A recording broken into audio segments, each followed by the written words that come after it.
My prayer every day and every night was, "Dear Lord, do something so big, it could only be you." I'd heard of people who prayed these limiting prayers, and I had noticed if I said, "Lord, get me through this situation," I got through the situation. So I thought, how about instead of just saying, "Lord, get me on stage for 10 minutes, what if I just prayed this completely non-limiting prayer, and let's see what happens?" On In Good Faith, we believe that all faith traditions have something to teach us about how God is working in the world and in our lives. So join us as we listen and learn and discover how speaking with people of other faiths can strengthen our own faith and even our own practice. Funerals are pretty serious. I mean, we think they're going to be very serious, but then people share delightful stories about the dearly departed, and we find ourselves laughing. And as a kid, I thought, is this okay? But as an adult, I think those are the moments I feel most connected to the person whose life we're celebrating, because laughter and making the best of hard situations is one of the best things about humans. It's how we get through some of our trials and challenges. So, when is it okay to laugh about church stuff? Well, today's guest is walking that fine line between self-parody and embracing her Southern Christian culture. Ellen Skrmetti is the comic talent behind Hey Jesus, It's Me, Instagram sketches about a middle-aged Southern woman's opinions on mamas, menopause, and menus. Based in Birmingham, Alabama, Ellen has trained with Second City and tours as a stand-up comedian. She's recently published her story in a new book called Hey Jesus, It's Me. Well, I wish I could just say that I have so much faith that I never wavered, even when the world shut down. There was a moment when I came home from Target, and I believe I was looking for alcohol and glycerin. Do you remember we were all trying to make our own hand sanitizer? And my husband met me outside, and I was getting out of the car. I was crying, and I said, it's over. It's all over. Because the Thursday before Alabama shut down was my first time to get on stage and do stand-up. After years of thinking I had stage fright, it was never going to happen, I finally got on stage. The owner of that club, which is now a medical office, said, "Oh, Ellen, let's do this every Thursday night." And then the next day, it was over. So there were tears. But what happened is Second City in Chicago, they have a training center. But like most people during COVID, they had to find a way to keep the doors open. So they offered online classes. So while I was a mother doing my children's homeschool or COVID learning, I was also taking Second City courses. And it was one day that my teacher said, "You guys are going to be so glad that you did this. We have people who've become so famous on the internet and they get booked into clubs and they don't have an act. Well, you guys are going to have an act." And I thought, well, my women and fun men, which is how I describe my audience, they are not just going to go to a comedy club and like, "Oh, let's see if there's a middle-aged woman telling funny stories about church and menopause." But I know that they would come if they knew I was going to be there. So I just did the opposite. Whereas most people get the audience and then they learn an act, I learned an act and then started turning my stand-up sketches into online sketches. So as my audience grew, I was then able to start doing stand-up work and know that I could draw a crowd. Well, there are people who've kind of made fun of what we might call church ladies in the past. You know Dana Carvey and the church lady. That's 30 years ago. Maybe you were born. Probably you were born. I was absolutely born and can remember going to school the next day and all of my friends going, "Well, isn't that special?" So yes, we would reenact the church lady sketches in school on Monday morning. Yes. But you did this other take on it because you're seeing humor really in your own situation and of this certain generation of women. And that's got to have felt empowering, as you must feel people saying, "Oh yes, been there, done that. You're speaking my life." Oh, you are absolutely right. It felt so great the first time I did a sketch that was really based upon just the conversations I have heard my mother have day in and day out. My sketches always try to come from a place of love. And I think that's also the difference. Whereas I'm not making fun of a church lady, I'm celebrating them. They're beautiful for using their gifts of hospitality to try to make the church feel even more welcoming. But the first take I had on church lady humor was if the queen died in the South. And the premise was, if depending on your age, if you're in your late 80s or 90s, your funeral will be planned, while you're possibly still alive. And everyone in my hometown, they have their freezers ready at any moment. So the first time I did that. Wait, to preserve the body?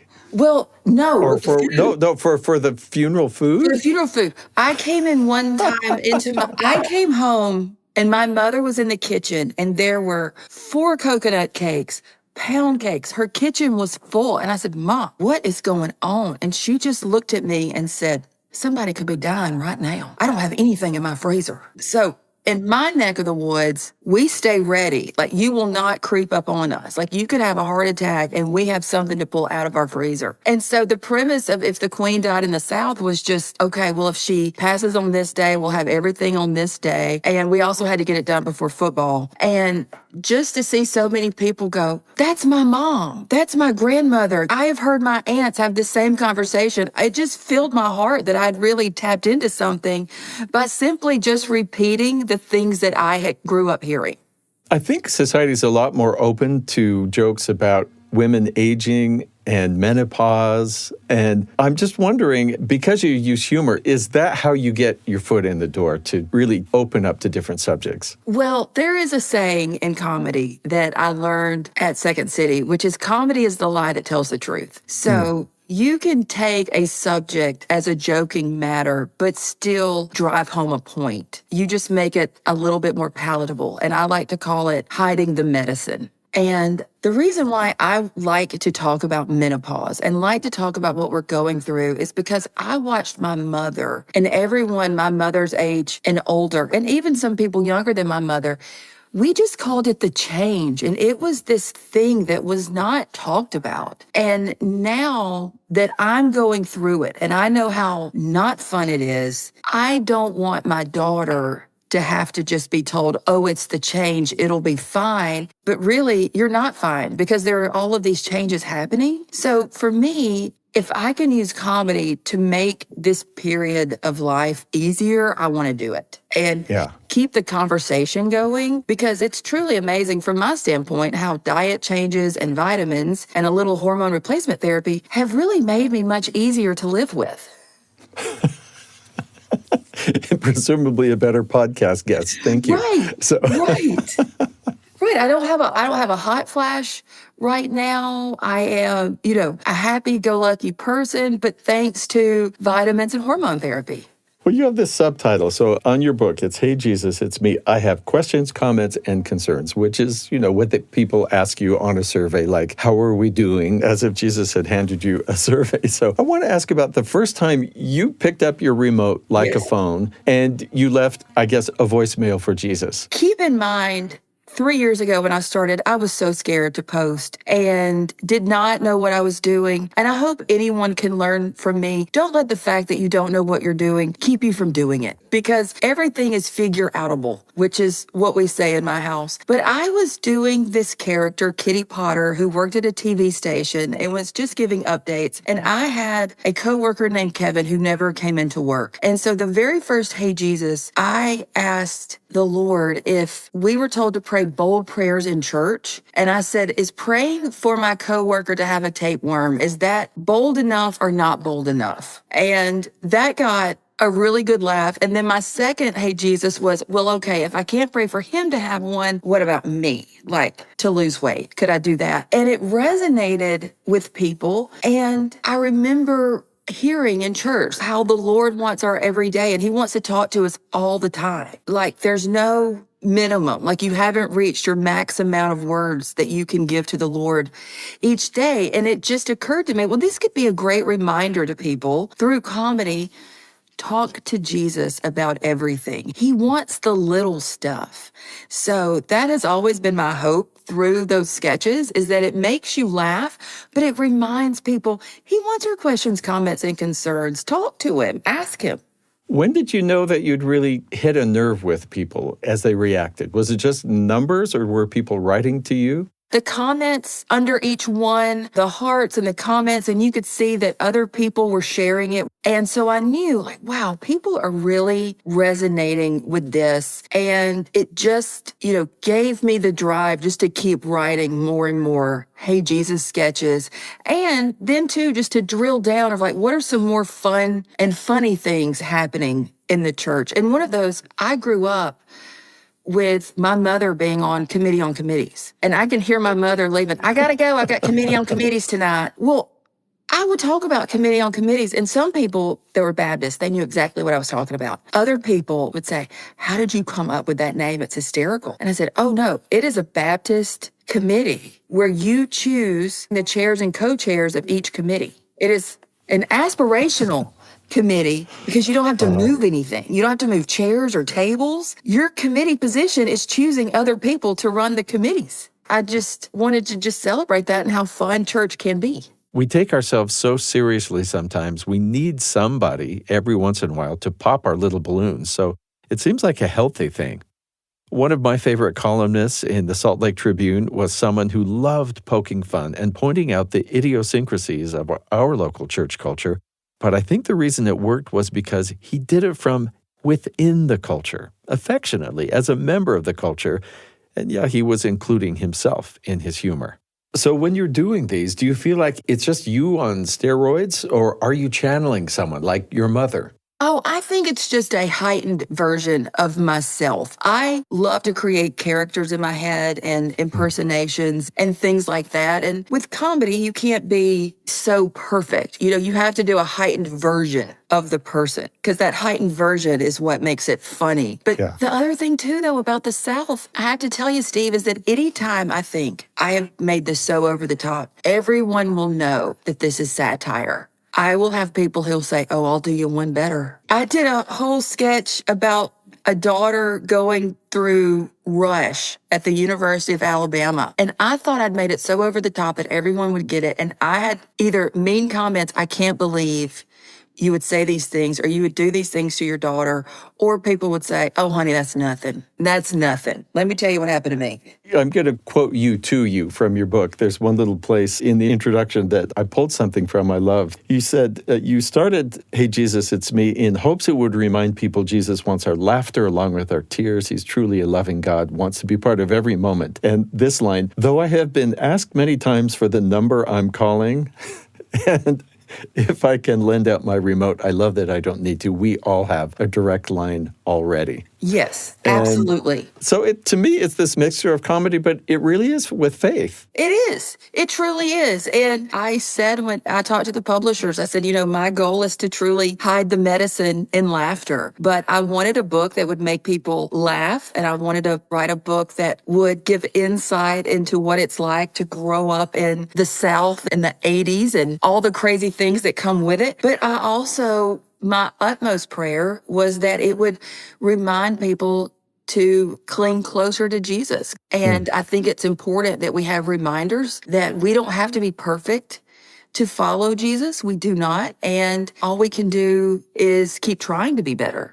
Well, we can be thankful to ladies in the South for giving us all the bless their heart sort of phrases. Their hearts, which, as everyone I think now knows, can mean anything from you're the greatest person ever to, oh.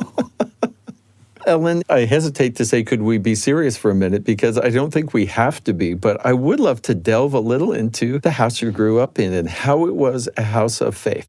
So it was truly a house of faith. Something that I heard when my oldest daughter was being baptized, someone said faith is caught and not taught. And in our house, it was definitely caught because both of my parents were very active in the First Baptist Church. My brother and I, we were there every time the doors were open. And we saw also what that life of faith, how it shaped our parents' lives, how their business was able to grow, how their love was able to grow. And it was amazing. Now, one thing my brother and I have discussed at length is that growing up in a Christian home, we both gave our lives to Christ at a very young age. We married and had our families, but we each had something happen to us in our life or an awakening in our life. And my brother said, when I called him to tell him about mine, and it was essentially I had a situation where Jesus was all I I had. And then I realized that was all I needed. And he said, you've just made Jesus your own. And I said, what was that? And he said, you've made Jesus your own. He said, Ellen, we had these idyllic lives where we went to church in a small town. So when I had that making Jesus my own moment, I feel like that was when all of my faith was renewed. And then that is what has driven me to where I am now. A lot of people I know who are just naturally very funny, or at least I think they're funny. As I think about them, they've been through some stuff. Is that required to do? I mean, I think you must be very observant of people to pick up on things, but I wonder if there has to be this certain empathy or sensitivity and really having gone through some stuff to grasp the humanity of it. I mean, that sounds so clinical. I do think that almost every comedian has gone through something that drives their empathy towards things and kind of shifts their view of how they see things. And there's just a different way that a comedian may see things because they're always looking to find the humor. But also, Steve, I have a theory that I truly believe that people who can go very funny, that we also, if we're not watching our mental health and we're not taking care of ourselves, we can also go as low as we can go high. Yeah. I have no doctor research. That is just me. If you think about, the great Robin Williams, who was one of the greatest comedians of our time. And then just to think about the level of sadness that he was carrying with him while he was making us all laugh. And the church person in me and the Christian is saying, and Jesus descended below all things to lift us all up, which also means he must have a great sense of humor, and the sense of joy that God can feel must be unimaginable. Yes. And there's a saying, we plan and God laughs. And I do believe that, laughter is great medicine and that he sent people to be able to dole out that medicine on earth. And so for me, when you talk about you can go as high and you can go as low, for me, that's the reason why, exercise, but also staying close to the Lord is truly how I keep from going low, just because, this is a business where you get told no a lot more than you get told yes. Most of my negative comments, I just delete them because I don't want them. But man, especially in the beginning when people were realizing what I was doing, the comments are just awful. And, some of them would put me in the bed for hours. Like, I can't believe this person said this about me. Or maybe they misinterpreted one of my jokes. Or they just thought I was ugly and just, needed to make sure that I knew. So. Bless their hearts. Bless their hearts. Yeah. Yeah. So. Oh, boy. Well, it sounds like you've come to anyone who could ignore the comment section in a newspaper or especially your own page. You've come to a wise conclusion, I think. Well, I tell people especially when people are starting out and they're doing this, and I'm like, listen, over time, if you pray about it and give that to the Lord, the Lord will give you alligator-like skin that is so tough that they just roll right off. And I actually started to use those as writing practice of, how can I turn this into a positive? So sometimes if they would say something mean, I would say like, will you please, I can't hear you all the way up on your high horse. Or just depending on what they were. So Paul lists gifts of the Spirit, and he did not say a good sense of humor in there. In fact, we can't be sure Paul had a sense of humor. Maybe he did, but from the writings we have. Do you feel like your humor is a gift from God and part of the work you're here to do? Okay, Paul. I love Paul. I don't think that Paul would laugh at me. Paul would be like, Jesus, really? And he would be like, yes, really, I love her. And Paul would have to have one of my hats that says, Jesus loves you, and I'm trying. But no, truly, the fruits of the Spirit, those are for everyone. So Paul did get it right. Paul, he absolutely got it right. The fruits of the Spirit are for everyone and for everyone to enjoy. I view comedy as more of a gift. So for me, I'm thankful that this is the gift that I've been given. And I hope it doesn't sound like, I'm saying I'm the gift. It's a beautiful thing. And I encourage anyone out there listening, if you haven't quite nailed down what your gift is to just pray about it and pray for the Lord to reveal what your gift is. And also, I wish I had better news that, someone would come with a great scroll and wake you in the morning and say, hear ye, I now bestow your gift from above is this. And now you should go and completely nurture this gift and go out into the world. I wish that was the case, but it will be a whisper on your heart He won't tell your best friend. He won't tell your mother. So if you go tell your mother, this is my gift, be prepared. Your mother may say, no, it's not. I spent all those years on such and such lessons. So there's no way that this is your gift. So you may have to nurture your gift in silence and then let everybody else figure out, like, wow, this person's really good at this. That's great advice. I kind of was dying to know what your talent was in the Miss Mississippi pageant. Oh, well, I did musical theater. I sang Adelaide's Lament from Guys and Dolls. A poison can develop a cold. Yes, which was because they had to find something, because I couldn't go too high or low. So they had to find something where I could use more of my acting skills as opposed to my singing. They tried to get me to do the xylophone because I did the xylophone one year in high school band. It took a few years of piano, but I was horrible. But I had to stop everyone and say the only way you can do a xylophone in the Miss Mississippi or Miss America pageant is if you do like a circle of xylophones all around you and your mallets are on fire. And you may need to tap dance too. I was like, I don't have that level. And they're like, okay, we're going to do Adelaide's Lament. And then the funny thing is that art imitated life because my husband, we dated for 4 years before we got married. And it was like, are we going to do this? Are we? I am living my talent right now, waiting on you to propose. But it all worked out. I'm glad it worked out. It all worked out. I'm wondering, what do you know now about God that you didn't know when you were a young girl, even though you had decided that I believe and I'm committed? What have you learned in these intervening years? I feel like starting this journey, I have grown so much closer to Christ through this. I had tried to do comedy so many ways by myself. But as we said earlier, I finally get on stage and COVID shuts it down. Yeah. So when I finally got the courage to start posting online, my prayer every day and every night was, dear Lord, do something so big, it could only be you.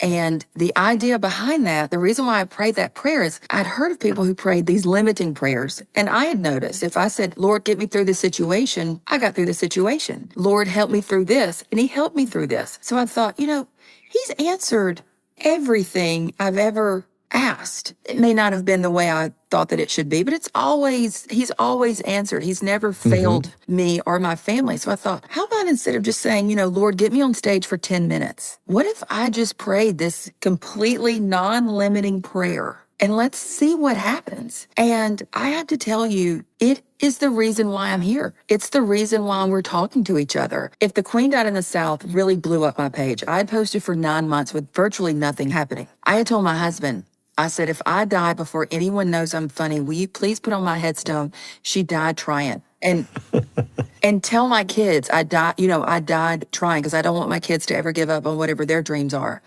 Well, I just kept posting after the Queen Died in the South. And about October, I was really getting tired of just every day coming up with new content. And so I did a repost from the summer because I thought, well, no one's seen it. I didn't have hardly any followers before I did that. So at about 20,000 followers, I reposted a Hey Jesus, It's Me about a friend who was 40, thought she was going through the change, and come to find out she was pregnant. And at the end, I say, I can do all things through Christ who strengthens me, and then follow up with, well, what if I don't want to? And that reel went viral after I had a bigger audience. Well, in my hidden messages in my inbox was a book agent who said, I think you're so funny. Can we talk? I would love to work with you on a book. Well, she wasn't just any book agent. She's one of the best book agents in the business, and got me a, mom in Birmingham who was just trying to make people laugh on the internet. She got me interviews with the top 4 publishers in the world. And then of all things, when I signed with Hachette,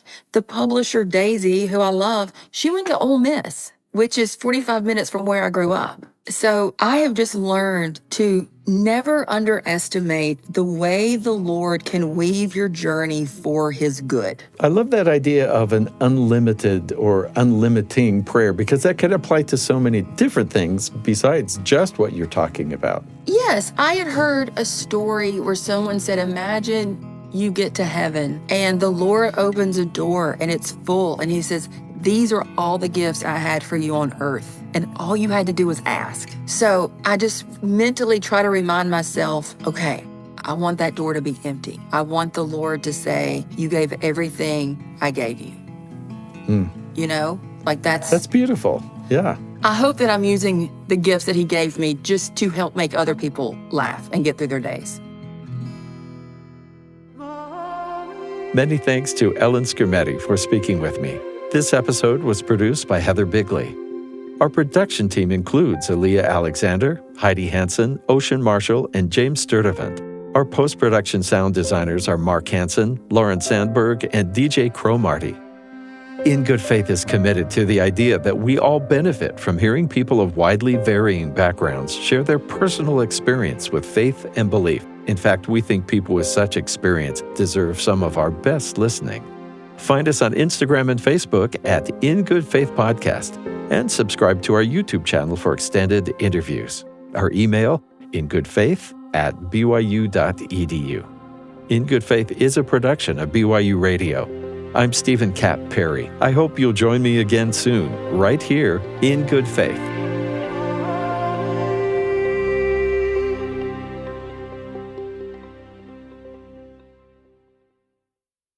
I'm Stephen Cap Perry, host of In Good Faith. We have another podcast in our BYU Radio family of podcasts. It's called The Appleseed. It's a way to take a journey anytime you would like with stories, nationally known storytellers telling everything from folk tales and fairy tales, personal stories, and family tales. It's a great way to get everybody laughing or thinking about some particular topic, and it almost always leads to conversations in the family. If you hit pause after a story and say, "What did you think about that?" And boy, what does that remind you of?